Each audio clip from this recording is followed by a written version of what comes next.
Estamos de volta com o Religário. Hoje eu recebo a teóloga e assessora pastoral Aparecida Vasconcelos. Nós estamos conversando sobre Teilhard de Chardin.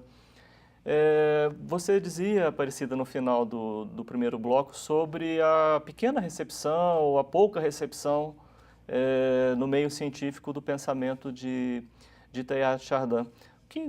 Qual que é o motivo dessa pouca adesão? Nem sequer um debate crítico há no meio acadêmico científico sobre Teilhard? Um dos motivos trata-se do fato que a sua principal obra, O Fenômeno Humano, os cientistas não veem rigor científico na obra. Então, esta obra que é a suma do seu pensamento, né, os cientistas não reconhecem esse rigor. Sim. O que nós poderíamos... Você falou também que Teilhard desenvolve uma cosmovisão. O que é a cosmovisão de Teilhard de Chardin? Então, a cosmovisão, ele vê o mundo agora de uma nova maneira, não de maneira estática, de maneira cíclica. Para ele é uma cosmovisão, né? É uma cosmogênese. Trata-se de um cosmo em movimento dinâmico e convergente, né? Então, a visão dele ela é representada por um cone. Essa representação simbólica de um cone trata justamente disso, né? Ela parte das bases, né? A base para ele significa o múltiplo inicial, que representa a pulverulência, o pó inicial. E essa representação de mundo, ela se dirige, ela se reúne a um vértice. Esse vértice é o ponto ômega, né? E essa cosmovisão dele, ela é dividida por etapas. A primeira é a pré-vida, ou a cosmogênese, em seguida a biogênese e, por fim, a noogênese. Você poderia explicar essas etapas? Bom, eu já comecei a dar um toque, né? A primeira etapa, que é a pré-vida, ou cosmogênese. Teilhard, ele parte, então, do múltiplo inicial e, a partir do múltiplo inicial, ele vai traçando todas as etapas ali numa linha, numa perspectiva científica.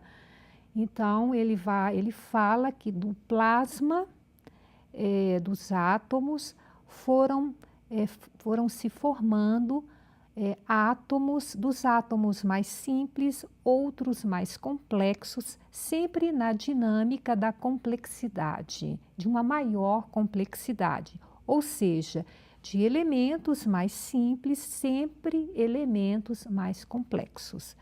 Então, chegou a um novo patamar. Aí, a diversidade da vida, ela torna-se exuberante, né? É a biogênese. Então, entra com a parte dos vegetais, das plantas, dos animais com carapaça externa, os animais com esqueleto interno. E, por fim, nós temos aí a noogênese, que é a camada do pensamento, né? O próprio prefixo já mostra, né, que é a camada do pensamento. Então, o que ele explica? Que após uma mutação cerebral, nós temos, então, aí a fase do pensamento. E o ponto máximo, o ponto decisivo do pensamento reflexivo é marcado, então, nessa fase pela liberdade, pela questão da liberdade, né? E Teilhard, então, fala até do ultra-humano, que seria uma fase intermediária, um humano mais evoluído, onde a humanidade tem condições de criar novas estruturas, novos modelos sociais. Seria aí um ponto que conduz a humanidade ao ponto ômega.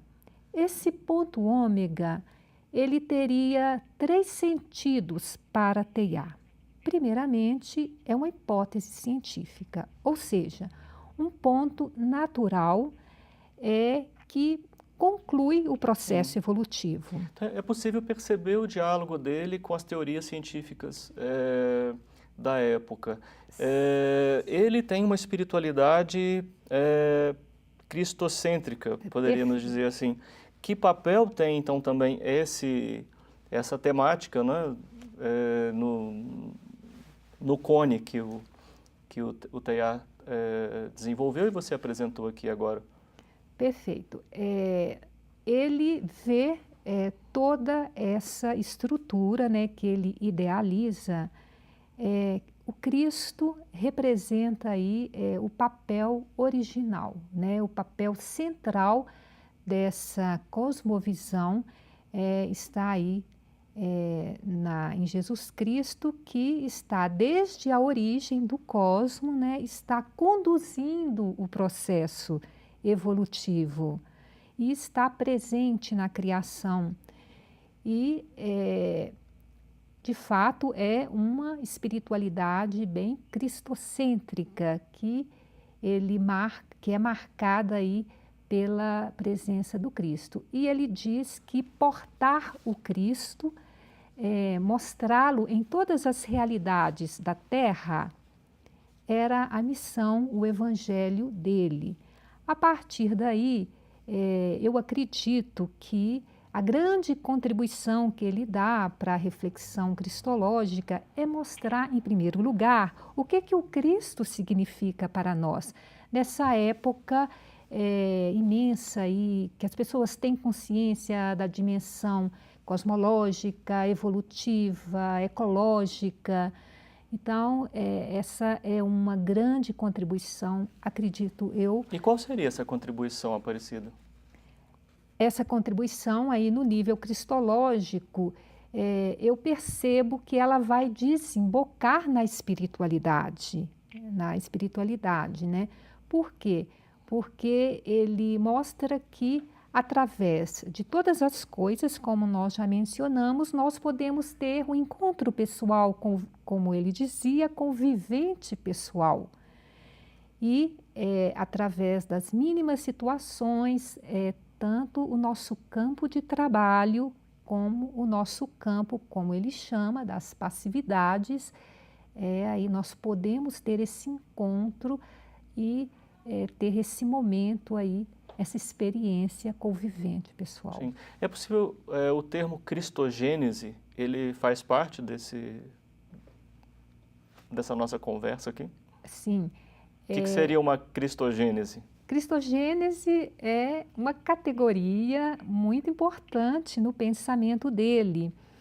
Significa a gênese de Cristo preparada pela evolução cósmica, posteriormente pela vocação do povo de Israel.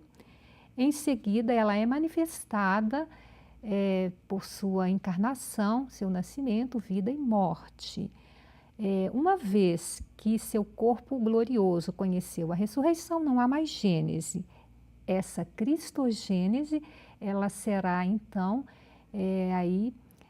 preparada, ela será aí manifestada pela Igreja, corpo místico de Cristo, até a parousia, quando o corpo místico de Cristo estiver então completo. Por isso que é uma espiritualidade, o foco dele é um trabalho cristocêntrico, porque ele mostra o Cristo desde a origem do cosmos, Entendo. puxando todo o movimento da evolução. Ele é o foco que polariza, que atrai tudo a si, que sustenta. E então a cosmogênese trata-se então desse movimento, né? A título de conclusão, o pensamento, uma informação adicional, o pensamento de Teilhard de Chardin, ele enfrentou resistências também ali no tecido eclesial, com outros companheiros? Perfeitamente. Enfrentou.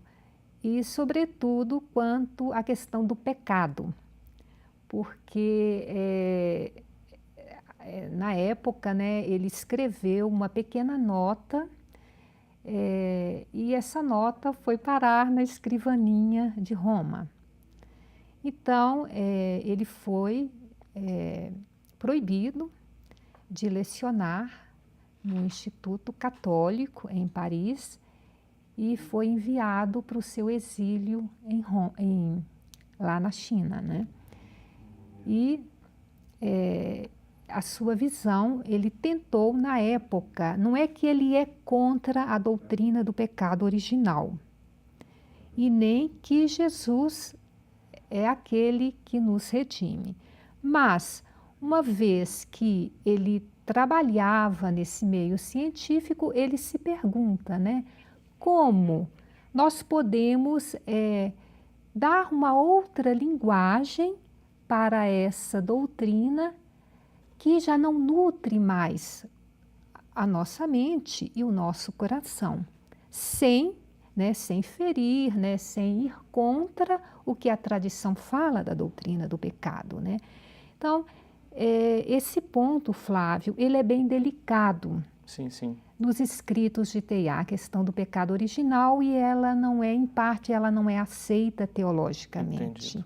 Ele dá uma contribuição na medida que ele tenta colocar aí os dados da evolução, tenta dar esse passo, mas tem outros pontos que ele Ainda realmente estão abertos. problemáticos, exatamente. Okay. Exato. Eu agradeço muito, professora, a sua participação aqui no Religare, por esclarecimentos tão necessários, né, para a gente compreender o pensamento de Teilhard de Chardin. Eu que agradeço. O Religare é um projeto de extensão do programa de pós-graduação em Ciências da Religião da PUC-Minas. Para saber mais sobre as nossas atividades, acesse a página www.pucminas.br/ppgcr. O Religare de hoje fica por aqui. Obrigado pela sua companhia. Um abraço muito cordial e até a próxima semana com o novo Religare Conhecimento e Religião.